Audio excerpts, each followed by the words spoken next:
Suhail Zubair take सोलोसॉफ्ट channel की जानब से आपको वेलकम करता हूं। अगर आपने चैनल सब्सक्राइब नहीं किया हो तो चैनल सब्सक्राइब कर लें। CS504 software engineering 1 spring 2021 solution जी, perfect solution 100% with evidence with explanation, जिस तरह के होता है मेरा सोल्यूशन ऑलवेज़, और अल्लाह की मेहरबानी से ठीक होता है हमेशा से ही। तो चलें जी डिस्कस करते हैं इसको। इसकी ड्यू डेट है 24, तो मैं क्या अभी बना दूं ताकि आप टाइमली अपनी असाइनमेंट इससे पहले सबमिट कर लें। चैनल सब्सक्राइब नहीं किया तो ज़रूर करें, वीडियो को लाइक और शेयर किया करें, क्योंकि मैं बहुत ज़्यादा वीडियो इधर उधर नहीं फैलाता, बस आप लोगों को दे देता हूँ। इस पर डिपेंड होती है कि आप कितना शेयर करते हैं, लाइक और सब्सक्राइब करते हैं चैनल को। चलें जी, सबसे पहला क्वेश्चन है हमारे पास, identify the suitable design pattern for each real world example applications. Printer spooler application है जी, तो डिज़ाइन पैटर्न कौन सा है? ये सिंगलटन डिज़ाइन पैटर्न होता है। अब आप मुझ पे यकीन कर लें तो आपकी मर्ज़ी है, नहीं तो मैं यहाँ से आपको ये सारी चीज़ें समझा सकता हूँ कि ये वाकई सिंगलटन है या नहीं है। It insure the class only has one instance and provide a global point of access to it.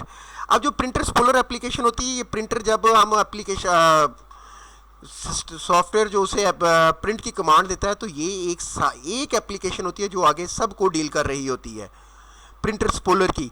आपने अक्सर देखा होगा कि टास्क बार में जाएं, अगर आपने प्रिंट किया तो प्रिंटर स्पूलर की एप्लीकेशन आपको वहाँ पे प्रोसेस नज़र आ रहा होगा। ये एक सिंगल इंस्टेंस होता है और यही सारी प्रिंट की कमांड्स को डील कर रहा होता है। ये कंफर्म है, पक्की बात है, ये सिंगलटन। अच्छा, सिर्फ इस पे नहीं, ये मैंने गूगल पे सर्च किया और वाकई यही निकला है। मेरी बात को वैसे आप यकीन कर लें। It insures that a class only has one instance and provide a global point of access to it. कहाँ यूज़ होती है जी ये?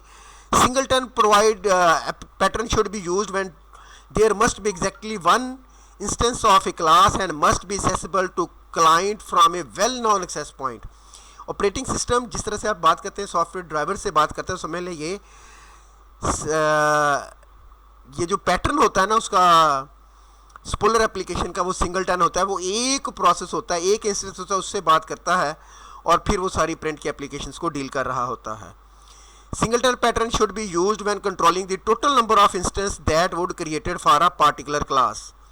Singleton pattern should be used when the sole instance should be extensible by subclassing and client should be able to use an extended instance without modifying their code। हम उसका code modify नहीं करते, तो हम उसे सिंपल ये कहते हैं कि जी आप हमारे लिए ये प्रिंट कर दें, तो हमें प्रिंट कर देता है। अच्छा जी, उसके बाद है FCAD, ओवन्स प्रोग्रामिंग स्विचेस इंटरफेस। अब ओवन के अंदर पता नहीं अंदर किस तरह से उन्होंने किए हुए हैं, इम्प्लीमेंट की हुई है इसकी फंक्शनलिटी, कितने उसने स्विचेस लगाए हुए हैं, कौन क्या काम करता है। हमें तो सिंगल उन्होंने एक इंटरफेस प्रोवाइड कर दिया है कि ये इंटरफेस है जी, बैक एंड पे बहुत कुछ होगा। हमें उन्होंने एक इंटरफेस प्रोवाइड कर दिया, ये बटन दबाएंगे तो इतनी देर के लिए खाना गर्म हो जाएगा, ये बटन दबाएंगे तो इतनी देर के लिए खाना गर्म हो जाएगा, यहाँ से स्टॉप हो जाएगा। इंटरफेस दे दिया, बैक एंड पे कम्प्लेक्सिटी है जो वो छुपा दी है। हमें नहीं पता वो किस तरह से ओवन को गर्म करता है, पीछे कितनी देर टाइमर चलता है, कब क्या होता है, हमें इन सारी चीज़ों से कोई मतलब नहीं है। हमें तो सिर्फ ये पता है कि ये वो 2 या 3 बटन उसने इंटरफेस दिए हुए हैं कि ये स्टार्ट है, ये स्टॉप है और ये टाइमर है कितनी देर में आपने खाना हमारे लिए गर्म करना है, एनीथिंग जो भी आप करते हैं गर्म। इसको आप देखना चाहें तो देख सकते हैं। वैसे तो ये देख लें FCAD, हम तो इसे लफ्ज़ फसाद भी पढ़ते होते थे, मतलब ये फसाद छुपा छुपू के ना आपको सिर्फ एक विजिबल इंटरफेस दे देता है कि चलें जी। It provide unified interface to set of interfaces in subsystem. अब बात समझ ही होंगे कि वो तो सारे कम्प्लेक्स सिस्टम को छुपा के आपको एक इंटरफेस प्रोवाइड कर देता है। FCAD define a higher level interface that makes a subsystem easier to use. अब अगर आपको खुद से सारे काम करने पड़े कि ओवन को स्टार्ट करने का आपको पता हो कि किस तरह से क्या कमांड देनी है, कब उसे स्टॉप करना है, क्या टाइमर है, तो ये आपके लिए बड़ा मुश्किल है। आपको एक बटन दिया, बस तुम ये बटन दबाओ, ये स्टार्ट हो जाएगा, ये स्टॉप हो जाएगा और ये टाइमर सेट हो जाएगा। कम्प्लेक्स ओवन जो है कि कम्प्लेक्स सिस्टम है, ओवन जो है कि कम्प्लेक्स सिस्टम है, ठीक है। You would use FCAD pattern when there are many dependencies between clients and implementation classes of an objects. You should introduce FCAD to decouple of system from client and other system. You must layer your business subsystem. तो ये मेरे हिसाब से जी FCAD system था। अच्छा जी, उसके बाद अगला जो है वो ऑब्जर्वर पैटर्न है। अब ये क्या होता है, वेदर अलर्ट ऐप क्या होती है। अच्छा, इसकी सदा से साल आप यूट्यूब पे वीडियो देख रहे हैं, क्या होता है, आप मेरा चैनल सब्सक्राइब करें, आप मेरा चैनल सब्सक्राइब करें और बेल आइकॉन पे क्लिक कर दें, तो होगा क्या, जैसे ही मैं कोई वीडियो अपलोड करूंगा आपको फौरन इन्फॉर्मेशन मिल जाएगी कि मैंने कोई वीडियो अपलोड की है। तो यही चीज़ होती है ऑब्जर्वर पैटर्न, वो ऑब्जर्व कर रहा होता है और जैसे ही कोई चेंज आती है, अपडेट आती है, वो फौरन सबको बता देता है कि ये चेंज आ गई। अब इसी तरह से वेदर अलर्ट ऐप जो होती है वो भी ऐसी है, आपने उसे सब्सक्राइब किया हुआ है, आपने उसे इंस्टॉल किया हुआ है, जैसी कोई चेंज आती है वो आपको बता देता है। अब वो जो ऐप है वो सिर्फ आपको नहीं बताता, जिसने की है सबको एट ए टाइम पता चलता है। इसकी मिसाल ऐसी है, जिस तरह से आप मेरा चैनल सब्सक्राइब करें और बेल आइकॉन पे क्लिक कर लें, उसके बाद जब मैं वीडियो अपलोड करूंगा आपको नोटिफिकेशन मिल जाएगा, जब मैं वीडियो अपलोड करूंगा आपको नोटिफिकेशन मिल जाएगा। तो ये ऑब्जर्वर पैटर्न है जी। चलें देख लेते हैं जी इसको भी थोड़ा बहुत। मेरा ख्याल ये ऊपर था ऑब्जर्वर पैटर्न, पहले मेरी कोशिश होती है जल्दी वीडियो ख़त्म कर दूं क्योंकि आप इतनी देर सुन नहीं सकते। तो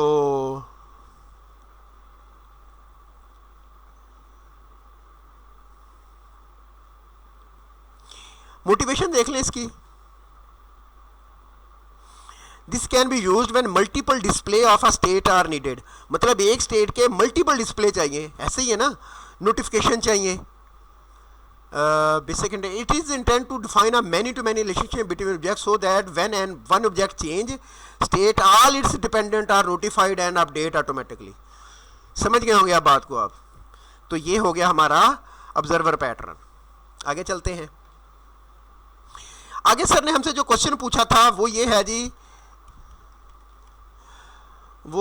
जी, identify the most appropriate architectural style for each example application. Operating system कौन सा आर्किटेक्चरल स्टाइल यूज़ करता है, तो ये है जी लेयर्ड आर्किटेक्चर। ये हैंडआउट से मैंने निकाला, वैसे मुझे पता है हैंडआउट से निकाला मैंने, मैं आपको भी दिखा देता हूँ। कंट्रोल सी,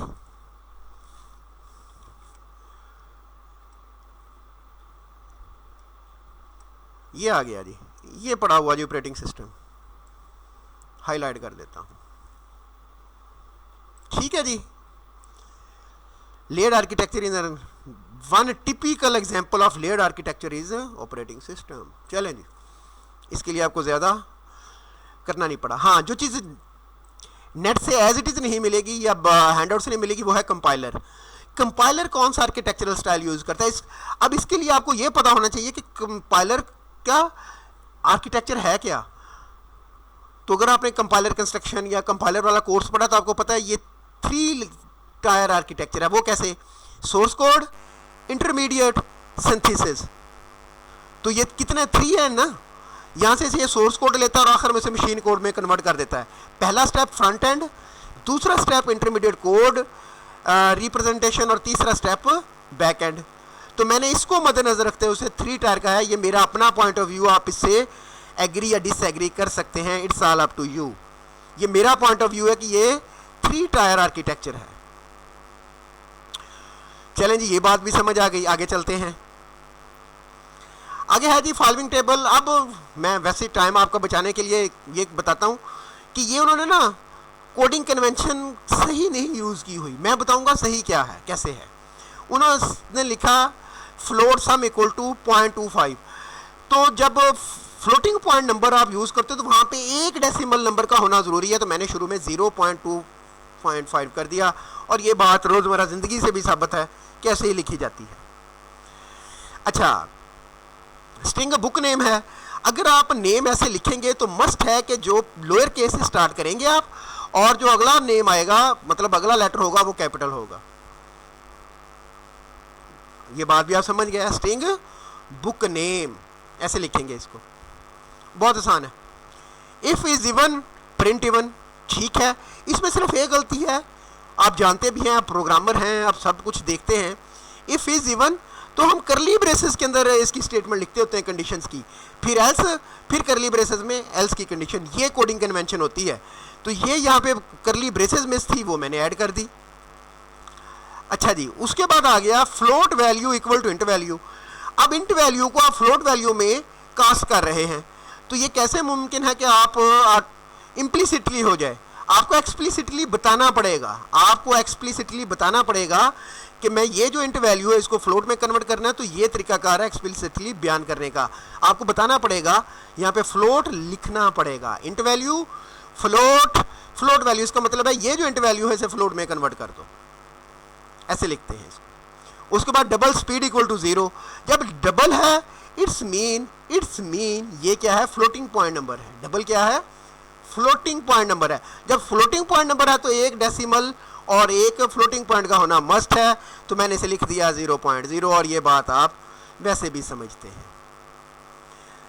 ये असाइनमेंट थी जी आपकी, मैंने अपने तौर पर पूरे तरीके से इसे एक्सप्लेन भी किया है, समझाया भी है, और इसके अंदर मैंने अपना पॉइंट ऑफ व्यू दिया है। ये 3 टायर आर्किटेक्चर के अंदर आप एग्री या डिसएग्री कर सकते हैं।